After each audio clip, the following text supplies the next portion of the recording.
Hey, what's up you guys? Today I'm going to be continuing my 2016 reading wrap-up with reviews 46 through 50, I believe. I am losing track. I'm sorry about that. I think it is 46 through 50 though. So the first thing I read was a comic book, and that is volume 3 of The Wicked and the Divine, which is called Commercial Suicide. In this volume, the main artist of the story was away. I don't know what he was doing, or she. I don't know if it's a boy or a girl.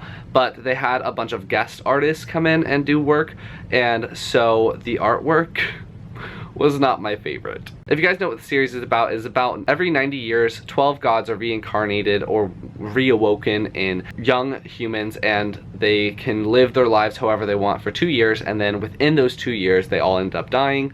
It's basically just to reset humanity, and I think they're supposed to save humanity somehow.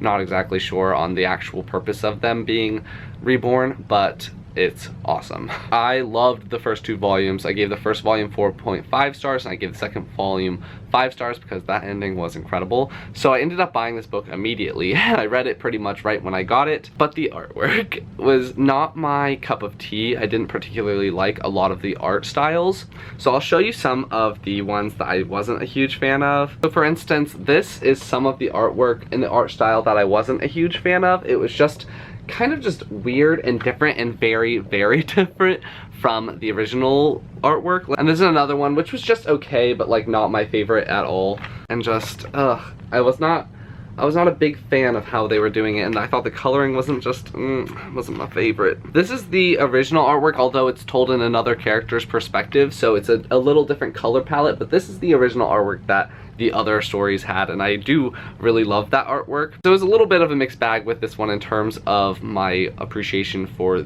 the actual art within the book, and I also thought the story was kind of just meh a little bit. So I ended up giving this one 3 stars on Goodreads. I think realistically in my brain I gave it 2.5 stars. I'll definitely be continuing because now the main artist is back, and I think that the story is going to be put back on track because it was just kind of a random one-off volume. I don't know how to describe it in a way that would make you want to read it, because I do really like the series, but this one was just not my favorite. The next book I attempted to read, I ended up DNFing it, and that is The Berry Giant by Kazuo Ishiguro. This book is about a man and a woman who discover that they have forgotten about their child because of this thing called the mist, and so they have to really focus their brain to remember stuff, and they decide that they're going to find their son and reunite with him, and they kind of go on a journey. And that's basically the main premise of this book. I only read 87 pages. This book was so frustrating. The writing itself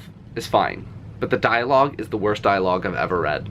I really, really didn't like it. The main 2 characters, as I said, are married, and so they obviously talk to each other throughout the novel, and an annoying thing is that they address each other every single time that they say something. And it would be like having a conversation with your best friend or your girlfriend or your boyfriend or your husband or your wife, and you saying wife every single time that you opened your mouth. So it would be like, wife, I'd like to go to breakfast, and then her saying, husband, where would you like to go? And then you'd say, I think I'd like to go to IHOP, wife. Like, it is so weird, and it is so weird when someone uses your name too many times talking to you, and so I just couldn't stand it. I hated it.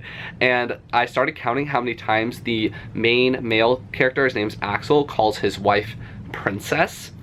1, I don't like that. Just as a cutesy name or whatever, I'll never be calling my girlfriend princess. Just won't happen. But the number of times he calls his wife princess is absurd. I counted chapter 3. I stopped after chapter 3 because it was that frustrating. He calls his wife princess 40 times in dialogue. That was just, oh my gosh, I couldn't do it. So yeah, I really did not like this novel in terms of the dialogue, and it really made me not like it. I think that overall, in terms of plot, it's very slow, and I think that the actual writing, whenever someone wasn't talking, it was fine. So if there was no dialogue, I would have been totally on board with this novel, and I probably would have finished it, but I just don't like it. And I don't want to talk about it anymore. I gave this book 2 stars on Goodreads. A lot of the time I will not give books that I DNF ratings, but I DNF'd this book because I didn't like it, and so I did feel justified enough giving it a star rating. A lot of the times when I DNF books, it's because I'm not feeling it at the time. This was for negative reasons. So I gave it 2 stars because I think that some people might enjoy it, and if it didn't have any dialogue, I would have enjoyed it, but as it is, 2 stars. not recommending this one at all. So the next book I did enjoy, and I read it with a bunch of people. There were bloggers and YouTubers and I think just regular people also in the chat group, so it was really fun to get all of their perspectives on the novel, and I think some of them are still reading it, but that was a really long time ago. So, and that book is going to be Dragons of Autumn Twilight by Margaret Weis and Tracy Hickman. This is the first book in the Dragonlance world.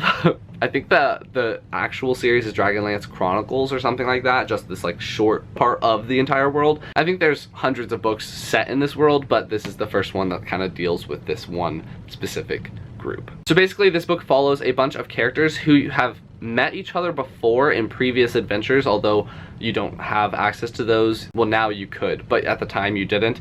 And so you know all the characters kind of know each other a little bit, but you don't really know from what. And they're all coming back after 5 years of not seeing each other, just to like meet up and talk about evil in the world, and because they all broke up to see if how evil was influencing the world and if evil was present in the world, and they're coming back to talk about it and see what has to be done, if anything has to be done. The group itself is very diverse. It has an elf, a dwarf, this like imp like creature, I can't remember what they're called, the species name, and there are just a smorgasbord of different humans in this group. There's like one that's a wizard and stuff, so it's very diverse in terms of the different types of characters that we have in this book, and also in terms of the personalities of each character. So they bicker and moan at each other, and it's pretty funny, and I think that that was one of the things that I liked most about the novel, was that there's a character named Taz, and he is so funny. He definitely made this book for me. He's my favorite in the books so far. When they meet up, they find out that there is evil in the world, and so they end up going on an adventure to try and stop this evil. Obviously it's not wrapped up in this book because it's the first book in the series, but they make strides to ridding evil from the world. I ended up giving this book 4 stars out of 5 stars. I liked it. It was a fun journey. It was a fun world, and the way that the book was written actually made me more curious to go back and read prequel novels that have since been published instead of going on with this series, which is really weird. But I did really enjoy it, and I did like learning about the characters, and I think that they have a lot of potential in future books, and so I will definitely be continuing, because I've heard you're supposed to continue with the series and then go back and read the prequel novels. If you're interested in getting into Dragonlance, I'll leave a link down in the description to Michael from Bitten by Radioactive's books Dragonlance reading guide, and you can watch that and check that out and see where the best place to start for you is. But I will definitely be continuing along with the series. I just don't know when. The next book I read is the 7th book in the Artemis Fowl series by Eoin Colfer, and that is the Atlantis Complex. If you didn't know what Artemis Fowl is about, it's about a boy genius who finds out that there are fairies, and he kind of takes advantage of the fairies to accomplish his own goals and stuff like that. This follows Artemis as he starts to suffer from a mental illness, and so I thought going in that Eoin Colfer was going to have a little bit of a hard time with the cast of characters that he's working with to portray a mental illness well, and I was kind of right about that. I don't think that he handled it too great, and I thought the side characters were very insensitive to Artemis suffering from a mental illness. They kind of made jokes about it, and I don't think that that was tasteful, I guess would be the word. I mean, obviously this is not a real mental illness, but it's very similar to regular mental illnesses, so it was very similar to schizophrenia, and so he suffers from hallucinations and has extreme paranoia. So I just didn't think that it was done particularly well, and that's not a spoiler knowing that he has a mental illness in this book, because it says that in the blurb. In terms of the characters themselves, I did like them. I just didn't like how they were treating the mental illness, if that makes sense. So it just brought down my overall enjoyment of the novel, because the plot was fine, the characters were fine, the writing was great. I just didn't like how he was treating mental illness. So I ended up giving this book 3 stars out of 5 stars. It's been my least favorite in this series so far. I'll definitely be continuing with the series and reading the last book in the series, but I was not a huge fan of this one. This is a really negative week. And the 50th book that I read this year is going to be Instinct by Sherrilyn Kenyon. This is the 6th book in the Chronicles of Nick series, and every time I go to pick up the next book, I'm like, oh, the series has been going on for so long. I don't think I'm gonna like it anymore, because I started reading it when it first came out, however many years ago that was. But then I start reading the books, and I just cannot help myself but love these books. I love Nick. He is so funny. He's so great. He's such a good person. He has such a good moral compass, and he treats women extremely, extremely well. And I think that that is one of the greatest things about this book, is how well he treats women and how his thought process is about the women around him, his mother, his friends, his girlfriend.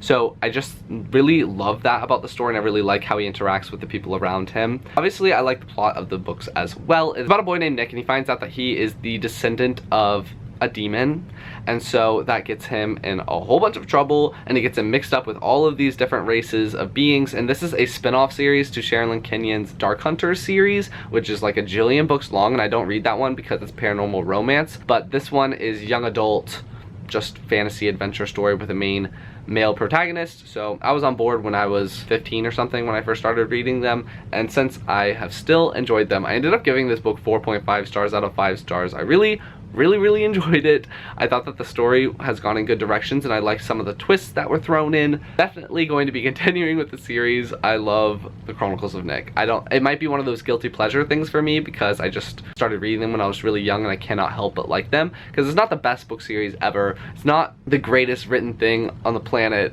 but I just love it. I just cannot help myself, and I just think it's great, and I will be reading every single Chronicles of Nick book that is ever published because I think there's going to be a lot. So those are books 46 through 50 that I read in 2016. Let me know down in the comments what you've been reading recently. If you've read the Chronicles of Nick, let me know down in the comments because I'd love to talk about it, because I don't think I know anyone that reads that series besides myself. If you like this video, please give it a big thumbs up, and I will talk to you guys next time.